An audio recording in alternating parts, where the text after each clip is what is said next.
नमस्कार, खबरों का पंचनामा देख रहे हैं और मैं हूं आपके साथ दिव्या सिंह। हम लेकर आए हैं देश और दुनिया की 5 बड़ी खबरें, जिस पर चर्चा के लिए हमारे साथ स्टूडियो मौजूद हैं कैपिटल टीवी के editor in chief doctor Manish Kumar. Doctor साहब, स्वागत है आपका। धन्यवाद। सबसे पहले एक नजर आज की टॉप हेडलाइंस पर। श्री स्वामी नारायण मंदिर के वर्षगांठ पर पीएम मोदी ने जनता को किया संबोधित। बोले, समाज को टुकड़ों में बांटने की चल रही साजिश, लोकल फॉर वोकल को बढ़ावा देने पर जोर। मल्लिकार्जुन खड़गे के भगवा बयान पर देश में मचा घमासान। भड़की बीजेपी ने बताया कांग्रेस को सनातन विरोधी, साधु संतों से की माफी मांगने की मांग। जस्टिस संजीव खन्ना बने देश के 91वें सीजेआई। राष्ट्रपति द्रौपदी मुर्मू ने दिलाई शपथ। 6 महीने के कार्यकाल में देंगे कई सुप्रीम फैसले। महाराष्ट्र में बागियों पर सख्त हुई कांग्रेस। 28 उम्मीदवारों को दिखाया बाहर का रास्ता। झारखंड में थम गया पहले चरण का चुनावी शोर। वोटिंग की तैयारियां शुरू। महाराष्ट्र और झारखंड चुनाव के एजेंडे से किया आउट। दिल्ली में विधानसभा चुनाव को लेकर अरविंद केजरीवाल झोंक रहे जान। मजबूत गढ़ को बचाने की कर रहे कोशिश।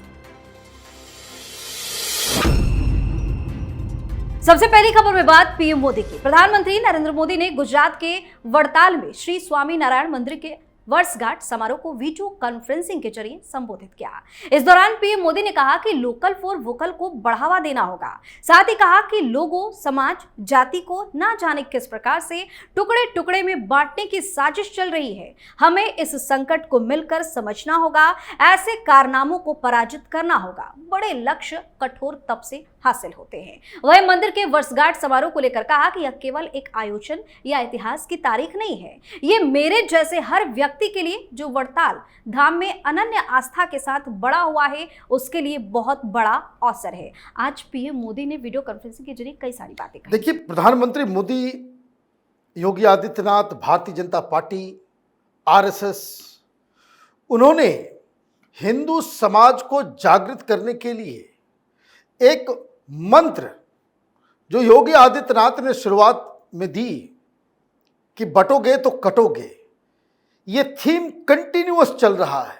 पूरे देश में जितने भी हिंदू संगठन हैं, हर जगह ये घर घर में चर्चा का विषय है कि बटोगे तो कटोगे। और यही मुझे लग रहा है कि प्रधानमंत्री मोदी, ये जो हिंदुस्तान के अंदर में इंडी गठबंधन जिन्होंने ये तय कर लिया था, सोच लिया था कि हिंदुओं के वोट को काटो, उनको बांटो और एक खास समुदाय के वोट बैंक को एकत्रित करके चुनाव जीतो, ये फॉर्मूला ये फेल करने की प्रधानमंत्री मोदी ने ठान ली है। जी, वहीं सीएम योगी के गेरुआ कपड़ों पर कांग्रेस के राष्ट्रीय अध्यक्ष मल्लिकार्जुन खड़गे के बयान ने तूफान खड़ा कर दिया है। अब बीजेपी ने पलटवार किया है। खड़गे पर हमला बोलते हुए बीजेपी ने कहा है कि कांग्रेस पार्टी हिंदू और सनातन विरोधी है। राष्ट्रीय प्रवक्ता प्रदीप भंडारी ने कहा कि खड़गे जी जो सोच है वही सोच राहुल गांधी की भी है। इनको चिढ़ सनातन से है, इनको चिढ़ भगवा से है। इनकी जब सरकार थी तब भगवा आतंकवाद जैसा शब्द का प्रयोग किया गया था। मल्लिकार्जुन खड़गे और राहुल गांधी सनातन को बीमारी समझते हैं। वहीं बीप के विनोद बंसल ने कहा कि कांग्रेस का चाल, चरित्र और चेहरा हमेशा हिंदू विरोधी रहा है। इतना ही नहीं, डिप्टी सीएम ब्रजेश पाठक ने इसे कांग्रेस की पुरानी मानसिकता करार दिया है। ब्रजेश पाठक ने कहा है कि मल्लिकार्जुन खड़गे देश के साधु संतों से माफी मांगे। साथ ही कहा कि साधु संत क्या पहनेंगे ये कांग्रेस तय नहीं करेगी। अब तो जमकर वार पलटवार होने लगा। देखिए, मल्लिकार्जुन खड़गे, राहुल गांधी, यह कांग्रेस पार्टी हिंदुओं से घृणा इनकी छुपी हुई नहीं है। कर्नाटक के चुनाव में उन्होंने साफ साफ कहा था कि भारतीय जनता पार्टी अगर जीत गई तो सनातनियों की सरकार आ जाएगी। सनातनियों की सरकार नहीं आने देना चाहिए। राम मंदिर पे कांग्रेस पार्टी क्या करते रही है ये सब लोग जानते हैं। इंडी गठबंधन के तमाम जो उनके संगी साथी हैं, कोई हिंदुत्व को, सनातन धर्म को कीड़ा कहता है, वायरस कहता है, कोरोना वायरस कहता है और उसके उन्मूलन, उसको पूरी तरीके से खत्म करने की बात करता है, तो आरजेडी और अखिलेश यादव की पार्टी के लोग वो कहते हैं कि रामचरितमानस को फाड़ देना चाहिए। तो ये इनका एंटी हिंदू एजेंडा तो दुनिया के सामने है। ये हिंदू समाज को सोचना चाहिए कि ये इस तरह के लोग जो जालीदार टोपी पहनकर राजनीति करना सेक्युलरिज्म बताते हैं और हिंदुओं को गाली देना उनको लगता है कि ये उनका जन्मसिद्ध अधिकार है। तो ये तो हिंदुओं को सोचना चाहिए कि भैया हम लोग इस तरह के सिक माइंडसेट के लोगों को वोट देते ही क्यों हैं। जी, इस खबर में बात नए सीजेआई की। जस्टिस संजीव खन्ना देश के 91वें चीफ जस्टिस बन गए हैं। आज राष्ट्रपति भवन में राष्ट्रपति द्रौपदी मुर्मू ने उन्हें शपथ दिलाई। चीफ जस्टिस संजीव खन्ना पूर्व सीजेआई डीवाई चंद्रचूड़ की जगह लेंगे, जिनका कार्यकाल 10 नवंबर को खत्म हुआ है। जनवरी 2019 से सुप्रीम कोर्ट के जज के रूप में कार्यरत न्यायमूर्ति खन्ना कई ऐतिहासिक फैसलों का हिस्सा रहे हैं, जैसे ईवीएम की पवित्रता को बनाए रखना, चुनावी बॉन्ड योजना को खत्म करना, अनुच्छेद 370 को निरस्त करना और दिल्ली के पूर्व सीएम अरविंद केजरीवाल को अंतरिम जमानत देना। सुप्रीम कोर्ट जज के तौर पर जस्टिस खन्ना ने 65 फैसले लिखे हैं। इस दौरान वे करीब 275 बेंचों का हिस्सा रहे हैं। जस्टिस खन्ना का कार्यकाल सिर्फ 6 महीने का होगा। 64 साल के जस्टिस खन्ना 13 मई 2025 को रिटायर होंगे। आज नए सीजेआई मिल गए। देखिए, देश को मुबारकबाद, नए सीजेआई मिल गए हैं जस्टिस खन्ना।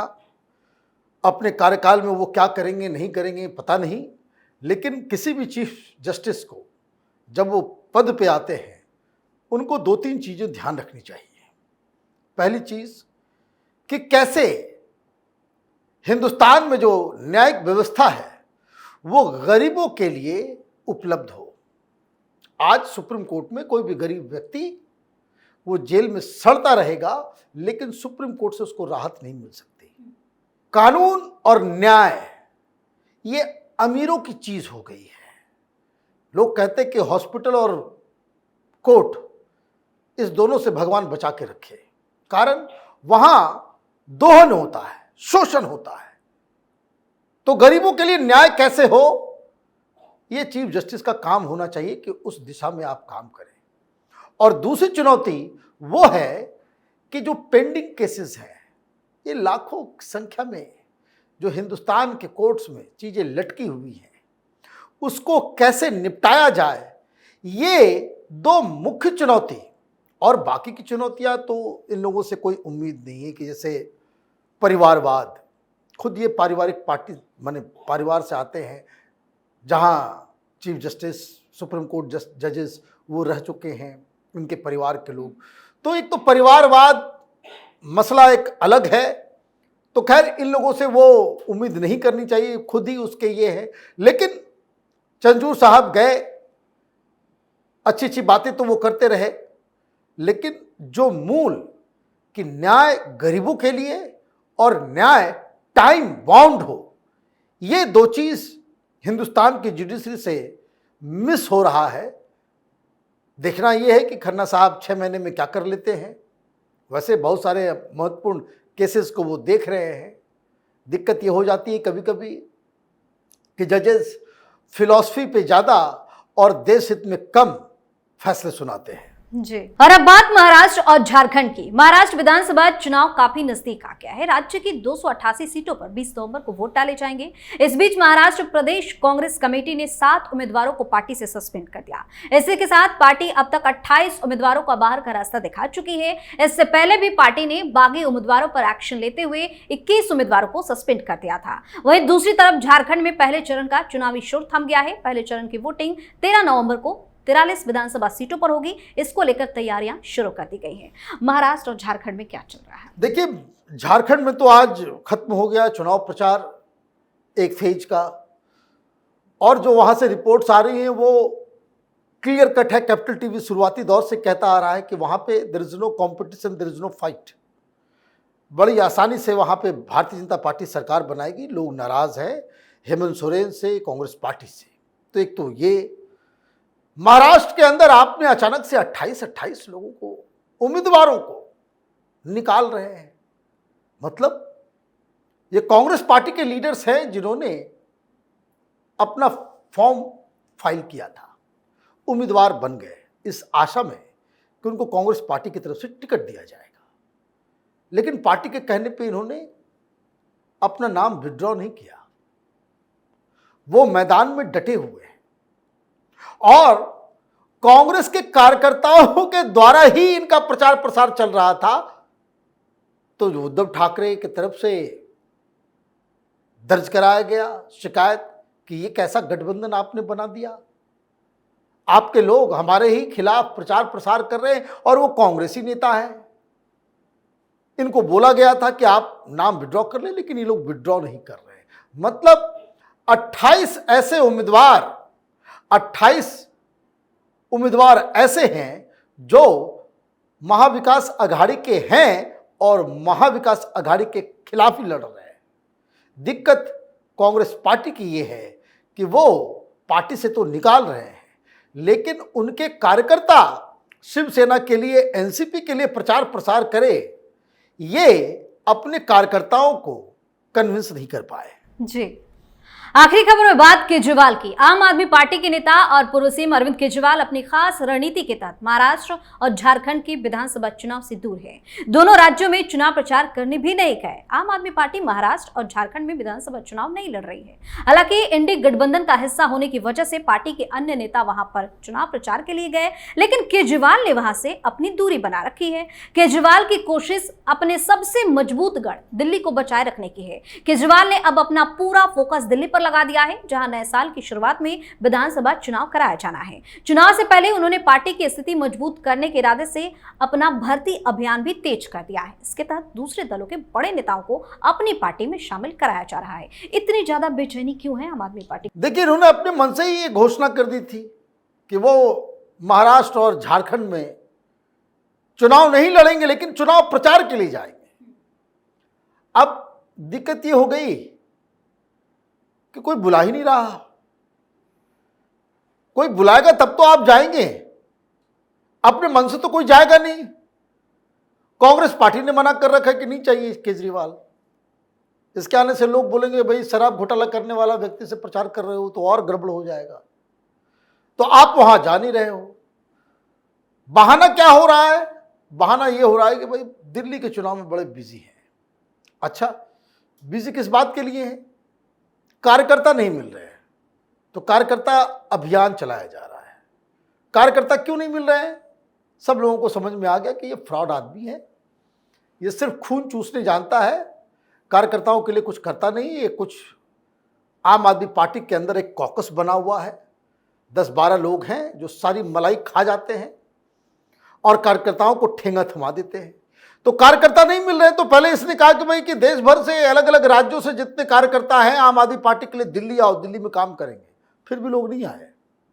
तब आप क्या कर रहे हो? भाड़े के लोगों को अपनी पार्टी में ले रहे हो। भाई यही आरोप लग रहा था ना। मतीन अहमद को जीवन भर गाली देते रहे। ये सीलमपुर वेलकम का जो इलाका है, मुस्लिम बहुल इलाका, उसमें कांग्रेस पार्टी का ये लीडर है मतीन अहमद। मतीन अहमद को वैसे ही साइड लाइन कर दिया गया। जब से आम आदमी पार्टी आई है, मतीन अहमद चुनाव जीता नहीं। तो एक हारे हुए व्यक्ति को आप अपनी पार्टी में क्यों ले रहे हो? क्योंकि आपको डर लग रहा है कांग्रेस पार्टी से। ये पूरी कहानी है। वो इसलिए क्योंकि मतीन अहमद का भी कोई फ्यूचर अब कांग्रेस पार्टी में रहा नहीं। मुस्लिम लीडरशिप अलग किस्म से ऑपरेट कर रही है कांग्रेस पार्टी के अंदर, तो आपने मतीन अहमद को ले लिया। खबर छपवा दी, भाई मुसलमान हमारे साथ होंगे, मुसलमान हमारे साथ होंगे। वक्फ बोर्ड के ऊपर जो है, क्योंकि कांग्रेस पार्टी ये जो यात्रा कर रही है उससे आम आदमी पार्टी की नींदें उड़ी हुई है। सबसे बड़ा झटका जो है केजरीवाल को, केजरीवाल के ही कार्यकर्ताओं ने दिया है। इसलिए देखिए, कभी वो मार्शल के बहाली की बात कर रहे हैं, तो सिविल डिफेंस के लोगों को अपॉइंट करने की बात कर रहे हैं, क्योंकि इनको कार्यकर्ता नहीं मिल रहे हैं। यही सबसे बड़ी दिक्कत अरविंद केजरीवाल की है। बहुत बहुत धन्यवाद तमाम जानकारी। धन्यवाद। खबरों का पंचनामा में आज के लिए इतना ही। देश और विदेश की बाकी खबरों और उसके सटीक एनालिसिस के लिए देखते रहिए कैपिटल टीवी। हमें लाइक कीजिए, शेयर कीजिए और हाँ, कैपिटल टीवी को सब्सक्राइब करना बिल्कुल ना भूलें। धन्यवाद।